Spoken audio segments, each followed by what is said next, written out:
China in the 1800s was a vast and ancient empire, rich in culture and history, with traditions that spanned millennia. It was largely closed off from the world, maintaining a policy of isolation to protect its sovereignty and cultural heritage. Europeans, eager for Chinese goods like tea, silk, and porcelain, faced a significant problem. They were desperate to access these luxurious items, which were highly coveted back in Europe. China demanded payment in silver, a precious metal that was in limited supply in Europe.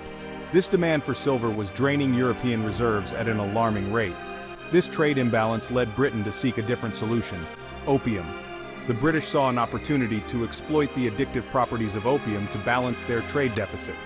Opium, a highly addictive drug derived from poppy plants, was a lucrative commodity. The British had already established extensive opium production in their colony of India. The British East India Company, a powerful trading corporation, controlled opium production in India. They had the resources and the network to distribute opium on a massive scale. They saw an opportunity to reverse the trade imbalance by smuggling opium into China. This illicit trade was conducted with the help of local Chinese merchants who were willing to take the risk for profit. Thus began a dark chapter in history, where profit trumped human cost.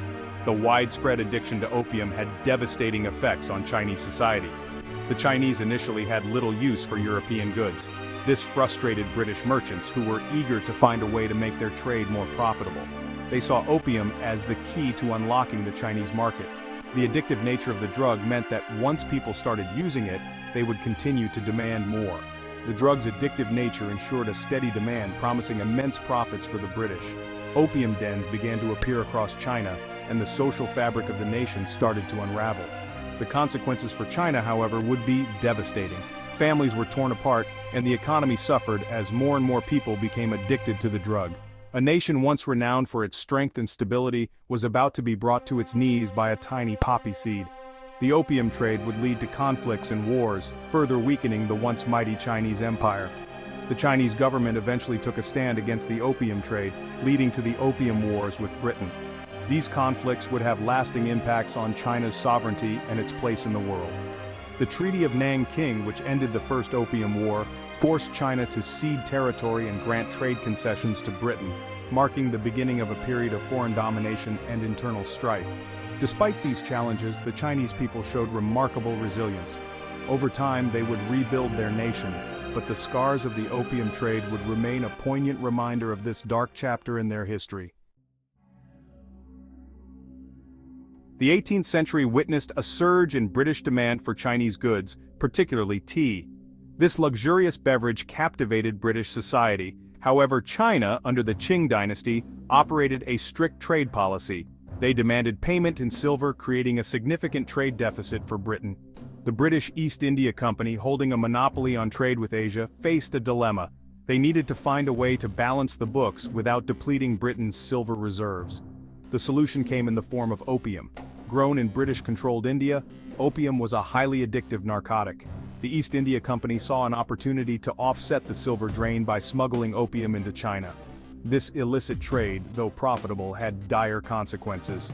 Opium addiction began to grip China, leading to widespread social and economic problems. The Qing Emperor Daoguang, alarmed by the growing opium crisis, decided to act. The opium trade had been wreaking havoc on Chinese society, leading to widespread addiction and social decay. The emperor knew that decisive measures were necessary to save his people and preserve the integrity of the nation. He appointed Lin Zexu, a highly respected official, to eradicate the opium trade. Lin Zexu was chosen for his impeccable reputation and his deep commitment to the welfare of the Chinese people. His appointment was a clear signal that the emperor was serious about tackling the opium problem head-on. Lin was known for his integrity and unwavering resolve. His reputation for honesty and his relentless pursuit of justice made him the ideal candidate for this monumental task. He was determined to rid China of the scourge of opium, no matter the cost. He arrived in Canton, the hub of the opium trade, in 1839 and immediately implemented a strict crackdown. Canton was the epicenter of the opium crisis, with foreign traders flooding the market with the addictive substance. Lin's arrival marked the beginning of a new era of enforcement and regulation. Lin demanded that foreign traders surrender their opium stocks. He issued an ultimatum, giving them a deadline to comply. This bold move was met with resistance, but Lin stood firm, knowing that the future of his country depended on his success. He also imposed a ban on future opium imports.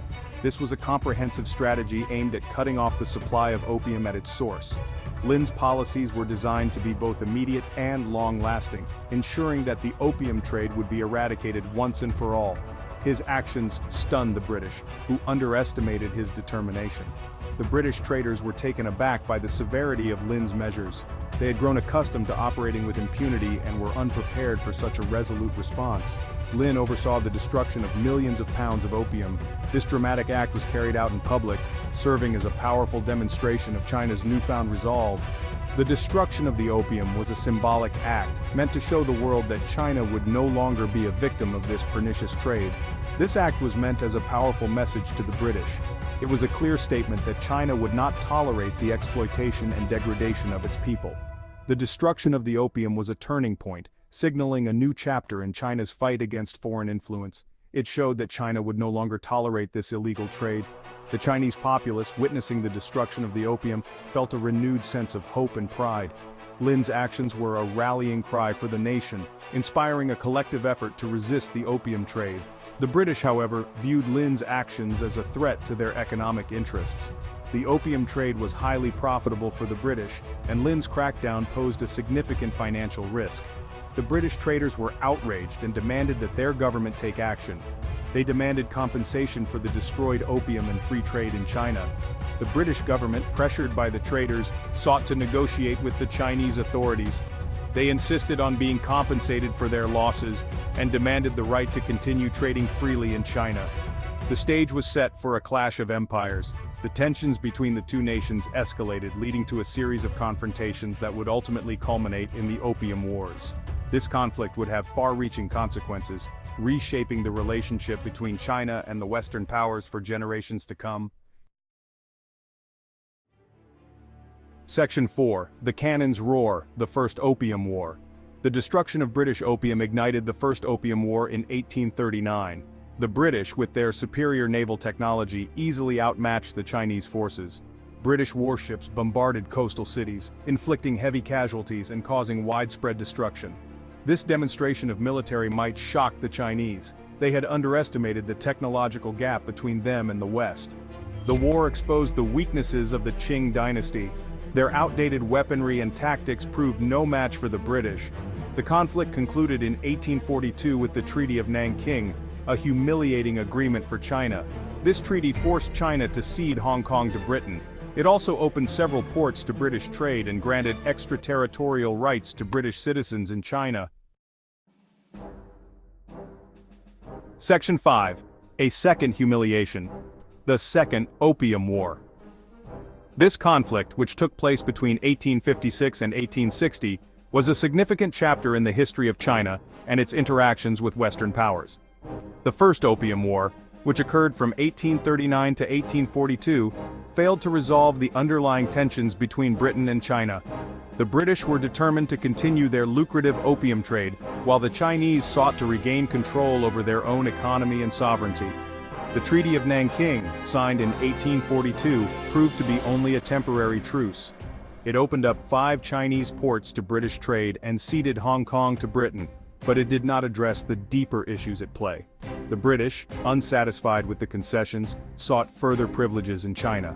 They wanted more ports open to trade, the legalization of the opium trade, and the right for British citizens to be tried under British law, not Chinese law. They exploited every opportunity to expand their influence, using their superior naval power to intimidate and coerce the Chinese government into submission. This led to growing resentment among the Chinese population. The influx of opium had devastating effects on Chinese society, leading to widespread addiction and social unrest. In 1856, a minor incident involving the seizure of a Chinese ship, the Arrow, by Chinese authorities, sparked the Second Opium War. The British used this incident as a pretext to launch a new military campaign. This time, Britain was joined by France, eager to capitalize on China's vulnerability. The French had their own grievances against China, including the execution of a French missionary. The combined forces of Britain and France inflicted further defeats on the already weakened Qing dynasty. The Chinese military, ill-equipped and poorly led, was no match for the modern weaponry and tactics of the European powers. The Second Opium War ended with the Treaty of Tianjin in 1858. This treaty imposed even harsher terms on China than the Treaty of Nanking. This treaty further eroded Chinese sovereignty. It allowed foreign envoys to reside in Beijing, opened more ports to foreign trade, and granted foreign ships the right to navigate the Yangtze River. It forced China to open more ports to foreign trade, including the important cities of Tianjin and Canton. This increased foreign presence further undermined the authority of the Qing government.